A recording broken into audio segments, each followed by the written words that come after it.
دلوں کا سکون ڈھونڈ رہے ہو نا؟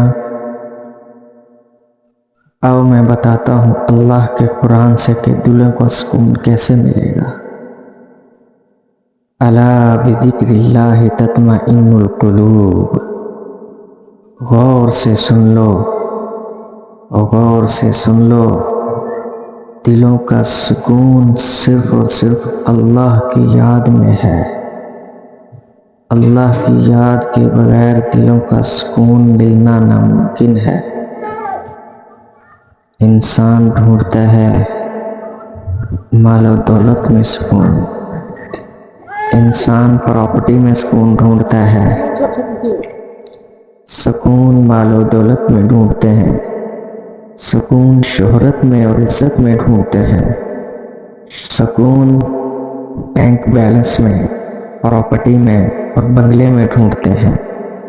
یاد رکھیں، کائنات میں سب سے یقینی اور حقیقی، سب سے پکی بات اور سب سے سچی بات قرآن پاک کی ہے، اللہ کے کلام کی ہے، جو اللہ کے اندر سے نکلا ہے۔ اس میں کوئی کسی قسم کے شک و شبے کی گنجائش نہیں ہے۔ اس قرآن میں اللہ نے فرمایا کہ دلوں کا سکون صرف اور صرف میری یاد میں ہے۔ اللہ کی یاد کو کیا مراد لیں؟ اللہ کی یاد، اللہ کا ذکر کرنا اللہ کی یاد ہے، تسبیح کرنا اللہ کی یاد ہے، نماز پڑھنا اللہ کی یاد ہے، اور سرگوشی میں اللہ کی طرف متوجہ ہونا اللہ کی یاد ہے۔ تمام عبادت، روزہ ہے، حج ہے، زکوٰۃ ہے، یہ تمام تر عبادتیں اللہ کی طرف متوجہ کرنے والی ہیں۔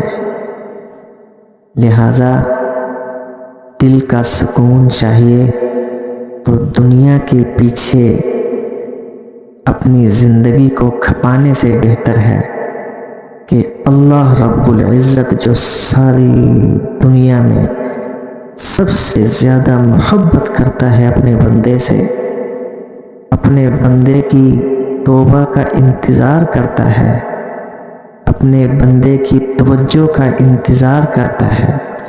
اللہ کی رحمت ہر وقت انسان کے لیے، ایک مسلمان کے لیے اپنی باہیں پھیلا کر بیٹھی ہے اور انتظار کر رہی ہے۔ حدیث پاک میں آتا ہے کہ بندہ جب اللہ کی طرف ایک بالشت بڑھتا ہے تو اللہ اس کی طرف 2 بالشت بڑھتے ہیں۔ بندہ جب اللہ کی طرف چل کر ایک قدم بڑھاتا ہے تو اللہ اس کی طرف 2 قدم بڑھاتے ہیں۔ بندہ جب اللہ کی طرف چل کر آتا ہے تو اللہ کی رحمت اس کی طرف دوڑ کر آتی ہے۔ تو دنیا کی محبتیں جن کے پیچھے بے وفائی چھپی ہے، جن کے پیچھے ختم ہو جانا چھپا ہے، کوئی بھی محبت ہے، اولاد کی محبت ایک دن اولاد ساتھ چھوڑ جائے گی، وہ موت کا وقت سب کچھ ساتھ چھوڑ جائے گا، بیوی کی محبت بھی ساتھ چھوڑ جائے گی، ماں باپ کی محبت بھی ساتھ چھوڑ جائے گی، دنیا کی ہر قسم کی چیز کی محبت انسان کا ساتھ چھوڑ جائے گی، لیکن ایک اللہ کی محبت ہے جو انسان کے ساتھ ہمیشہ اس کا ہر وقت اس کا سایہ بن کر رہے گی، انسان کے ساتھ اس کی حفاظت بن کر رہے گی۔ اللہ کی محبت ہے، اللہ کی فرمان برداری ہے، اللہ کے ساتھ وفاداری ہے، انسان کو منزل تک پہنچا کر چھوڑتی ہے، منزل تک۔ اور منزل انسان کی کیا ہے؟ جنت۔ اور جنت ہمیشہ رہنے کی جگہ ہے، جس میں کبھی موت نہیں، جس میں کبھی پریشانی نہیں، جس میں کبھی بیماری نہیں، جس میں کبھی تنگی فقر و فاقہ نہیں، جس میں کبھی ڈپریشن اور پریشانی کا سامنا نہیں کرنا پڑے گا، جس میں کبھی ذلت نہیں، جہاں عزت ہی عزت ہے، جہاں شہرت ہی شہرت ہے، جہاں سکون ہی سکون ہے، جہاں صحت ہی صحت ہے، جہاں جوانی ہی جوانی ہے، جہاں غنا ہی غنا ہے، وہ اللہ کی بنائی ہوئی جنت اپنے فرمان بردار اور اپنے وفادار بندے کے لیے ہے۔